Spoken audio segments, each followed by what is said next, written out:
Alors, merci beaucoup de me donner l'occasion vraiment d'exprimer toute la satisfaction à l'issue de cette rencontre qu'on avait voulu organiser avec l'ARCOP. Vous savez, nous sommes une nouvelle structure, l'ONRAC, qui a été créée en 2011, donc juste pratiquement 2 ans, et qui a pour mission de compléter le dispositif judiciaire dans sa phase d'exécution. Nous recevons les mandats judiciaires pour tout ce qui concerne le recouvrement des avoirs criminels et la gestion et le recouvrement des avoirs criminels. Mais il y a un pan important dans notre mission qui est l'accompagnement des acteurs, donc l'appui technique. Et qui dit appui technique parle de formation continue et appui sur la capacitation des acteurs et sur les outils pour mieux exercer leur mission.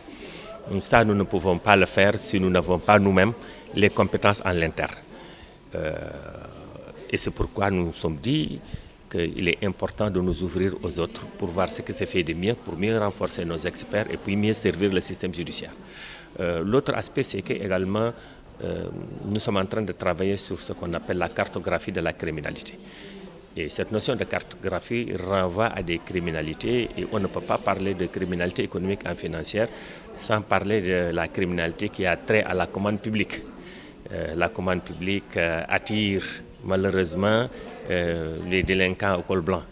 Donc c'est pourquoi il est extrêmement important que les acteurs puissent comprendre ce que c'est que la commande publique, l'organisme de régulation de la commande publique, et ça ne fait que faciliter les investigations en cette matière.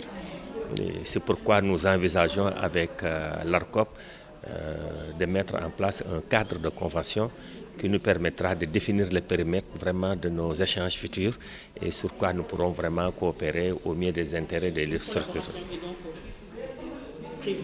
Mais dans quel domaine plus précisément? Alors, dans le domaine de la formation, dans le domaine de renforcement des capacités, parce que, comme je l'ai dit tout à l'heure, nous avons à charge l'accompagnement des acteurs judiciaires et cet accompagnement est un accompagnement technique. Cet accompagnement technique vise à les renforcer sur tous les domaines qui peuvent générer de la criminalité ou des infractions de profit. Et c'est pourquoi nous avons ciblé le domaine des marchés publics et des partenariats publics-privés. La commande publique de manière générale. Alors, ce qui permet donc à ces acteurs-là de connaître les enjeux, de connaître les dynamiques, de connaître également les acteurs et en quoi il y a possibilité de fraude et de détournement des procédures qui sont prévues. Parce que jusque-là, le constat, c'est que nous avons rarement de procédures relatives au marché public. Et ce qui montre que quelque part, il n'y a pas une prise en charge totale pour élucider les cas d'infraction dans les marchés publics.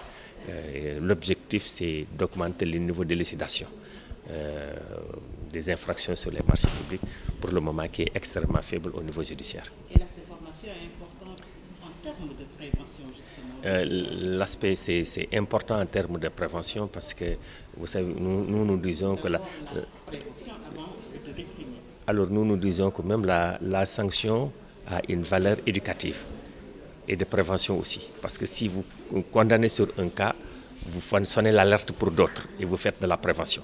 Donc si le niveau de prise en charge est faible, il est clair que même si vous faites beaucoup de prévention, il restera toujours des personnes qui, sachant qu'il n'y a pas possibilité de sanction, vont continuer à être dans la dynamique. Le niveau judiciaire, c'est la prise en charge de l'effectivité de la sanction pour mieux dissuader en amont. Et comment vous appréciez de manière très générale la pratique de la régulation au Sénégal? Alors, c'est une bonne preuve. Moi qui vous parle, j'ai eu l'occasion de travailler avec l'ARMP en son temps, sur tout ce qui concerne le programme de formation. La régulation est une donnée importante dans nos États. Il est clair qu'on ne peut pas laisser le secteur à la merci des acteurs. Il faut un organe de régulation pour que les règles du jeu soient respectées. Et cette régulation-là, en ce que je sais, sur l'ARCOP, vraiment, qui joue un rôle extrêmement efficace dans le cadre de la régulation de la commande publique. Et c'est tout à fait à l'honneur du directeur général que je connais bien et qui est une personne de rigueur et qui travaille vraiment depuis des années pour assainir et mettre en place un dispositif d'intégrité en ce qui concerne la commande publique. C'est l'occasion également pour moi de féliciter et de remercier l'ensemble de ses collaborateurs pour leur engagement et leur appui vraiment pour faire de l'ARCOM l'une des structures phares dans la sous-région et également en Afrique de manière générale. Merci beaucoup. Monsieur le directeur. Je vous remercie. Merci. Merci beaucoup.